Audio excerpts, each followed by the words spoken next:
Okay, let's watch this. Captain Titus, the greatest of all time. A little lore video, I guess. Let's see what's going on here. Who doesn't love themselves an ultramarine?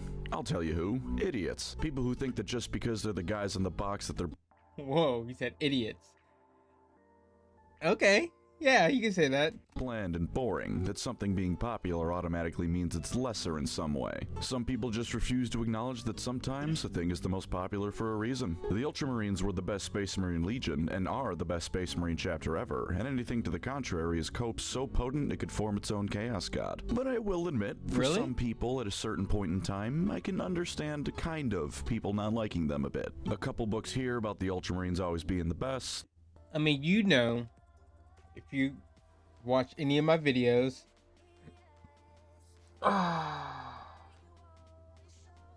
Alright, yeah, you know that I like the Space Marines, but I'm more of a Necron person.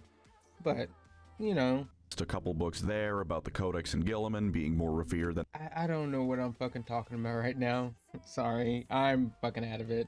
the Emperor of Mankind. To those of us not in tune with Matt Ward's clearly but can I just say, this looks badass. The chapter can feel a bit off, maybe a bit too stuck up, a bit too obsessed with the Codex, a bit too Mary Sue-y. But even then, that's what I wanted to say. I haven't gotten into the book, so I really don't know like much about like certain. I haven't read any books. I want to. At some point, I'm gonna start getting into the books and into the tabletop game. At some point, I will. I promise you, okay? I really, really want to. I'm just a broke little bitch, okay? Still some Ultramarines everyone loves. Aenid Thiel, that guy who made it so Space Marine sergeants paint their helmets red back in the Horus Heresy. Malum Kaido, who was a walking, screaming exterminatus, and I'm pretty sure he just got lost on his way to join. Yeah, this is a game, and I've seen this on Steam.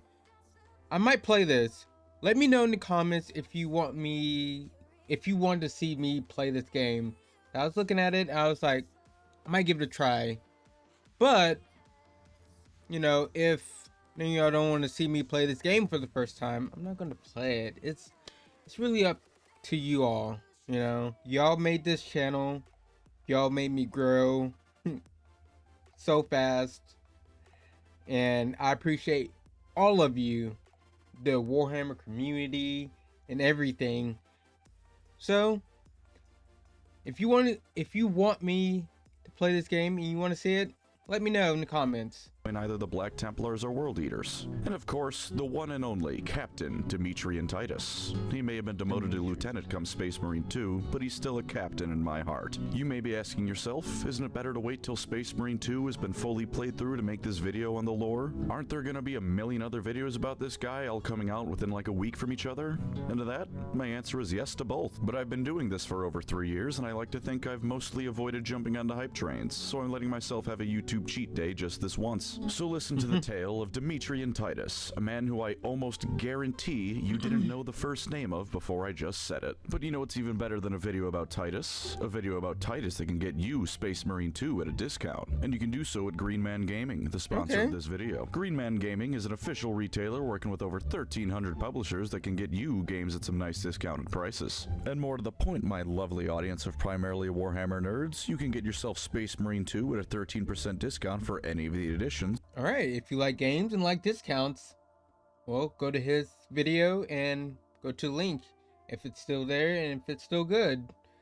Because I like games and I like discounts. So I'll have his link in the description down below. You know, I always link the content creators because they did most of the work. Well, not most of the work. They did all the work in editing and stuff. Or if they didn't edit themselves, they paid somebody to do it. So I always link their channel and their video, and you can go down to my descriptions, go to this video, and if you want a discount, click on there.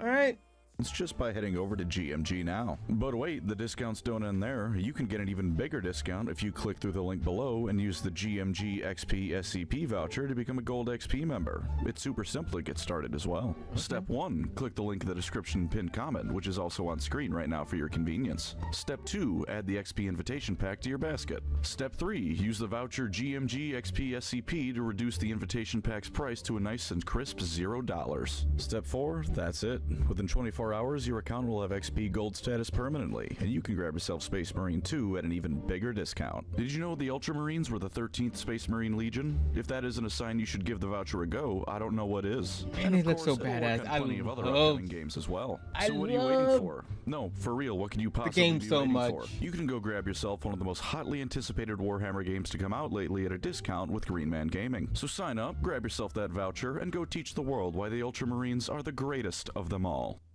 Now then, time to hack and slash the enemy. Before we get into it, I do have a video coming out on my thoughts and everything, and I don't know how long it's going to take. I'm really trying to edit it, and if you know about my editing, it's not that good, but I'm trying. Do want to try, you know. I love learning about the lore and reacting to stuff. Awesome, love it, but I want my own content too. Hopefully I will get better at editing and, you know, just get better making my own content. And I do want to make a lot of content on Space Marines because I do love the game a lot. Like a lot. Of glorious Ultramar. Demetrian Titus, who for the record I feel very uncomfortable calling by his first name, was born on the Ultramarian agri-world of Tarentus. Tarentus is a mildly interesting world, and feel free to take that as either a backhanded compliment or just simple observation. Everyone lives in these dome cities, and because the planet outside those domes is actually pretty dry, they have to set up moisture traps to capture all that they can. It makes me think of Tatooine if someone decided for some insane reason to build a farming community big enough to feed 500 worlds on it. It's part of a group of I learn something new every day, and probably a lot of you. I didn't know anything about this at all. Okay, domes and moisture filters to other agri-worlds very cleverly named the Three Planets, and at some point they were invaded by orcs before Marnius Calgar kicked them out. It got invaded by a demon prince at one point and the population was massacred, but the planet was eventually cleared back out. This concludes the history of Titus's homeworld.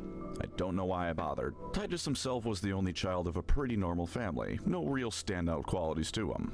Not too hot, not too cold, not incredibly rich, or anything really noteworthy. But he did end up being selected as a Space Marine aspirant for the Ultramarines 10th Company, and he performed spectacularly during his trials. He was the kind of aspirant to pass every test and make all the instructors impressed with how cool of a dude he was. Sure enough, he would pass the tests and become one of the most decorated Marines in the entire chapter, although not without a few black marks on his record. As much as people do, and indeed I did, joke about Malum Cato being a Black Templar colored blue, the Ultramarines being angry as all hell isn't something unheard of. When they were the Warborn, they sometimes had issues with almost World Eaters levels of bloodlust, and to say Gilliman lost his temper a bit during Calth would be an understatement. That second one was definitely under some extreme circumstances, but a Smurf turning purple with rage is something that happens. And sure enough, our boy Titus sometimes had issues keeping his temper under control. That sort of thing is only one that really becomes an issue if it actually harms people though, and it seems Titus brutally murdered anything that got in his way long before he could take advantage of his tantrums. His backstory even takes some time to establish how Leandros, dickhead though he may be, wasn't completely in the wrong for reporting Titus to the Inquisition. Still like 99% in the wrong, but there's a little bit of basis for it. As it turns out, Nemeroth, or whatever the Chaos Sorcerer from the first Space Marine who's completely forgettable compared to Grimskull, wasn't the first time Captain Titus resisted some warp shenaniganery. During a campaign against the Dark Gods, Titus and his squad faced off against a Chaos Sorcerer.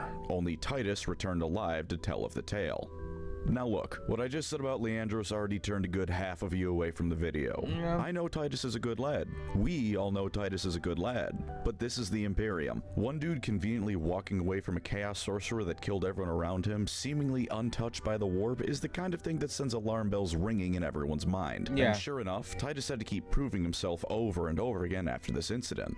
But because he's a good lad, he was able to do it. Seemingly because in spite of the fact his video game is still a good few hundred years after this happens in universe, universe, he still had his video game protagonist powers at this time. He'd charge in and destroy anyone daring to take on the Ultramarines, facing impossible odds and always bringing glory and honor to his chapter. With a record like he had, it's no wonder they put up with him. You know, this game doesn't look that bad. You know, it doesn't look terrible. Like, some games age terribly.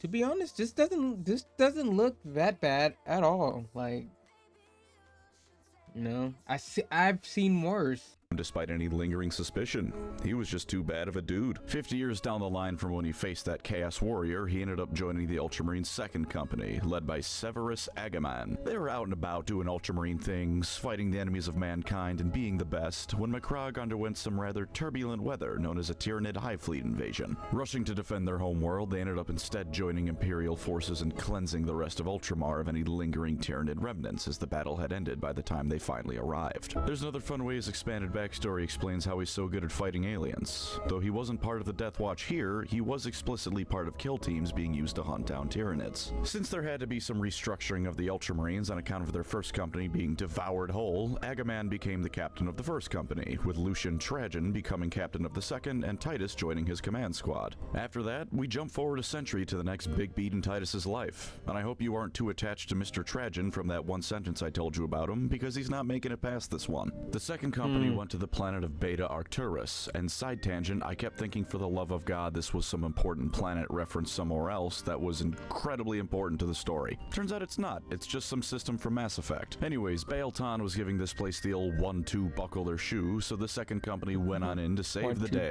Trajan and the command squad rushed in to battle the Autarch, while the ship they went on in engaged the Eldar ones. How exactly a single Space Marine ship was able to survive a concentrated assault by multiple Eldar ones is left unstated, although I believe it's safe to assume that Titus's video game protag powers are so strong they rubbed off on the ship itself. They didn't rub off on poor Trajan though. While he did manage to kill the Autarch, this was all apparently a clever ruse. While it appeared the Xenos had been driven back, they had actually just faked it and captured a Space Marine in the process. You want to take a guess who that fella was? Do you think it Trajan? Or maybe another Ultramarines character such as Cato Sicarius? Or perhaps even Marnius Calgar himself? Nope, they captured that dickweed Leandros. Rather than leaving him to die, however, Trajan gave temporary command of the second company to Titus and went to rescue him. The Eldar then sprung the trap, killed him, and Titus himself was forced to intervene and rescue Leandros. Now we know why that bastard was there to begin with in the first Space Marine game. Titus saw a Space Marine get captured by the Eldar and went, yeah, I want him on my command squad. Also, you know me, so I'm gonna complain about elves now.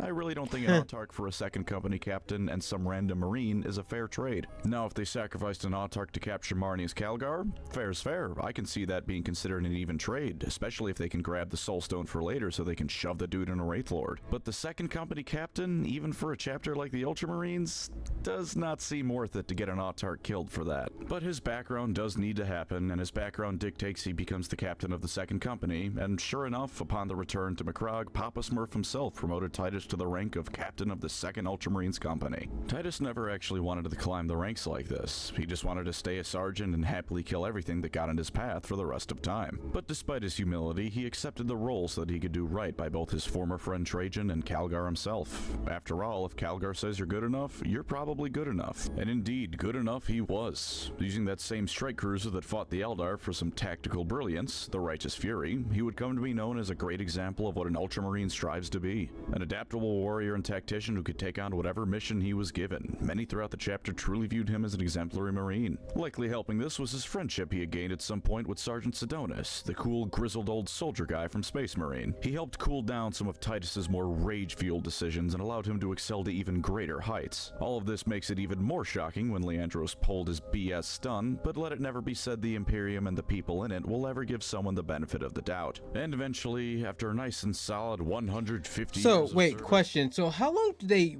live? What's a normal life for like a Space Marine?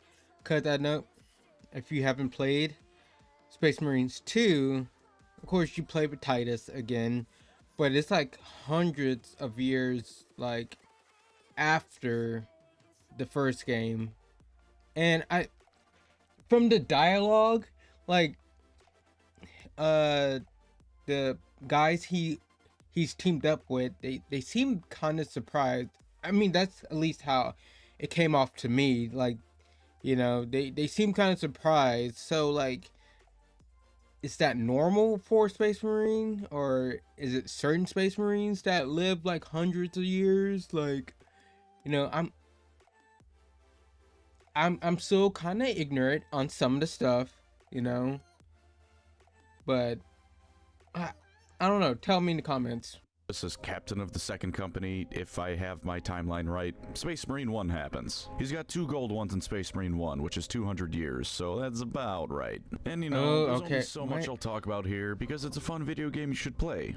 You probably already have, frankly. To briefly summarize, So he orcs already are lived attacking the 200 planet years. of Graia because that's what they Other do. games, so It's he's a forge world that specializes in making titans, so there's not a chance in hell the Imperium is letting that one fall. Then Titus goes in to save the day. The Codex Astartes does not support this action. Shut the fuck up, Leandros. Titus murders a whole lot of orcs, demons, traitors, is finished with this orc even though he ain't finished with Titus, and then he quick time events a chaos sorcerer to death. Leandros proves that looking a gift horse in the mouth is the Imperium's standard operating procedure, and hands over a space marine seemingly immune to chaos corruption to the Inquisition on a silver platter to be tortured. Now initially I figured that, hey, this Inquisitor seems like a bit of a cool guy. His name is Jerome Thrax, and at first I figured he was on Titus's side. He notices that Titus's injuries were chaos inflicted, which made me think he was a somewhat rational guy. It seemed to me like he was going, hey man, it looks like chaos ran him over with a truck. Are you sure he's a heretic? I figured he was only taking Titus in because better safe than sorry, and he'd at worst get demoted from captain for appearance's sake and because Cato Sicarius needs to happen.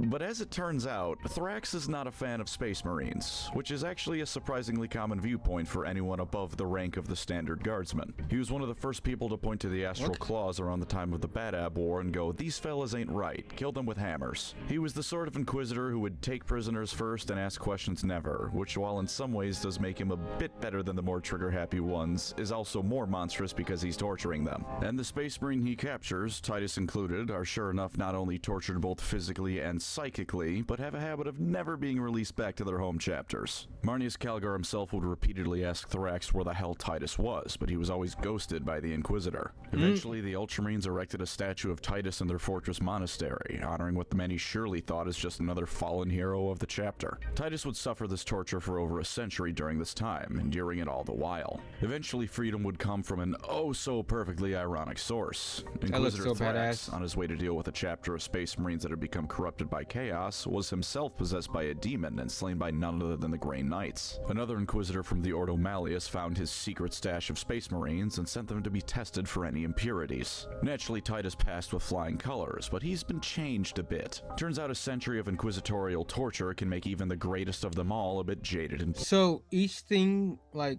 those, I don't know what to call them, like those things in his head are like basically saying they're like 100 years.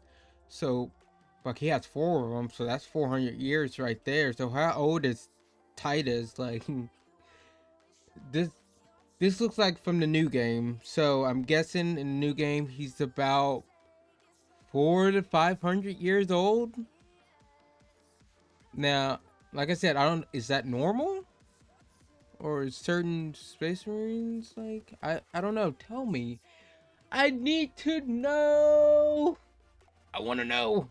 bitter. No major spoilers for Space Marine 2, but Titus has become far more displeased towards the Inquisition in general. Based on in-game cutscenes, he seems to have developed a habit of keeping things close to his chest and not sharing information he doesn't deem relevant to the mission. Hard to blame him for this too much. A bit more sadly than that is that Titus felt he could no longer return to the chapter. From his perspective, the Ultramarines never contacted him, and he took that as a sign he was no longer worthy to rejoin his brothers. Shame none of the Inquisitors or Grey Knights he doubtlessly spoke to at some point saw fit to inform him Thrax was just not passing the messages along, but that's Imperial bureaucracy for ya. Instead, he officially joined the Death Watch under the name Nullus as a Black Shield, allowing him to serve the Imperium in some capacity still. Not feeling he was worthy of even keeping his goddamn name, this was the best he could get. Self-esteem issues aside, he naturally served under the Death Watch well, until Space Marine 2 happens. And while I did say no spoilers for the game for the most part, tutorial spoilers don't count, and you can see he's a Primaris in the trailer. But if that bothers you, skip ahead with the video chapters.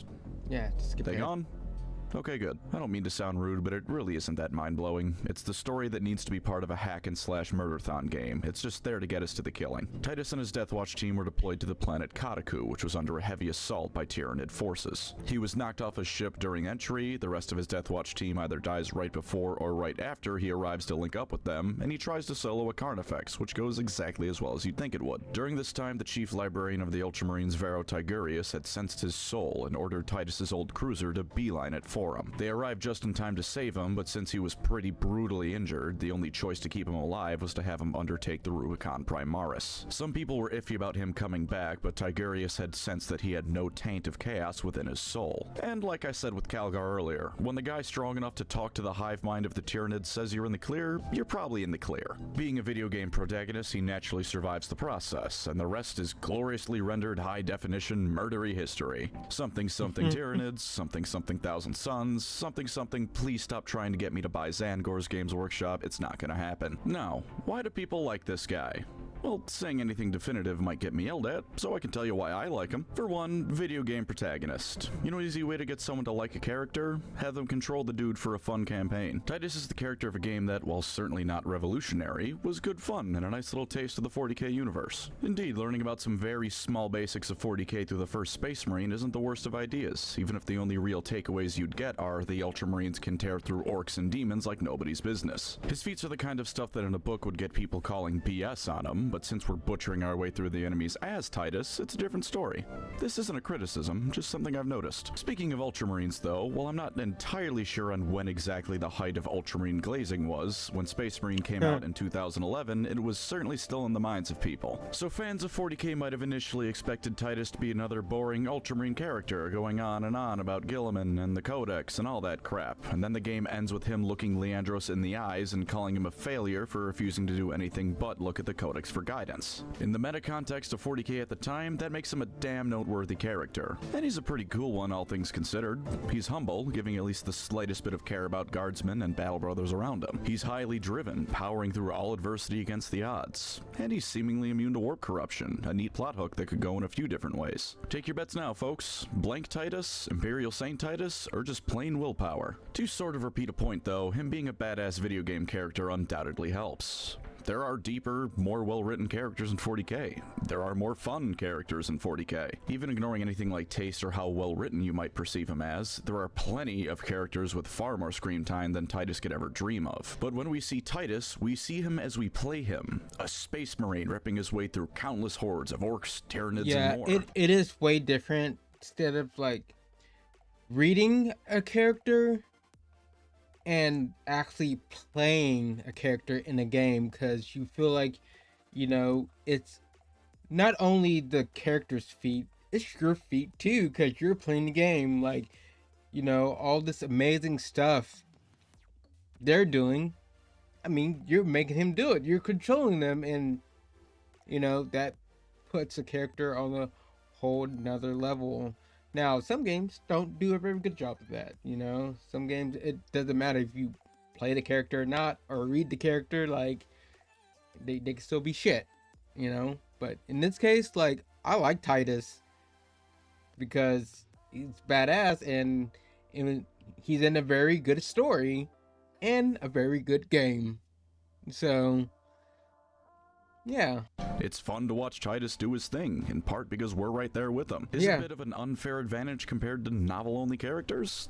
Maybe, but I personally think it's just a sign GW should really invest in making characters more fun like that. In fact, I'll just come out and say it. Bring back Matt Ward writing. Just have everyone get Matt Ward writing equally. If everyone has plot armor, no one has plot armor. Or at least the imaginary fights with our toy army dudes can be that much cooler. And that's Dimitri Titus. I still hate saying his first name, but he's a real cool dude.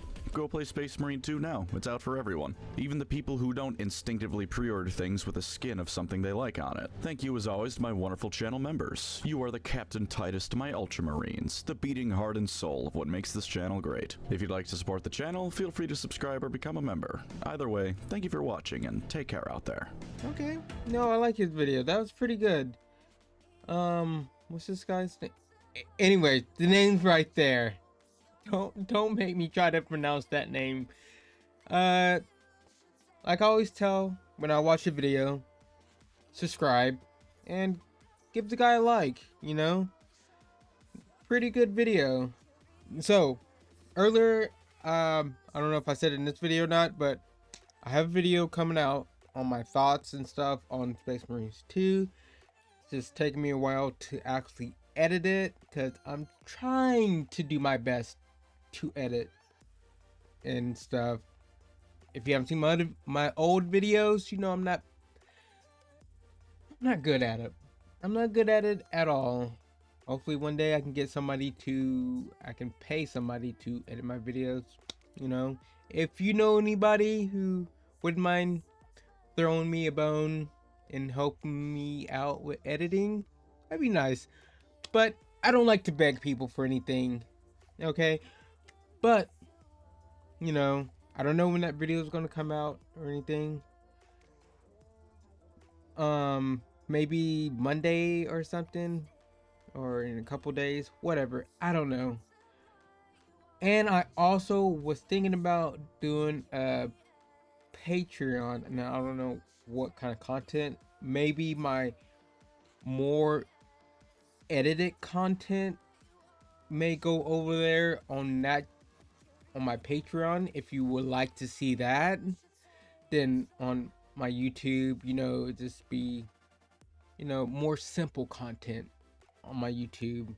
So if you want to, my Patreon wouldn't be a lot, $1, $5 maybe. I'm just really thinking about just $1 a month. That's fine with me, but you know, because when I edit, it doesn't. I'm not too fast, you know, and it's not too great. So I really like to take my time, and I do try. I do try sometimes. I really try, and I just don't want that content to slow down the content on my YouTube. You know, you get what I'm saying? I don't know if it makes sense, but hopefully you do. But with that said, leave me a like, subscribe, and ring that bell for more videos. And like I always say at the end, have a good day or night whenever you're watching this. Peace.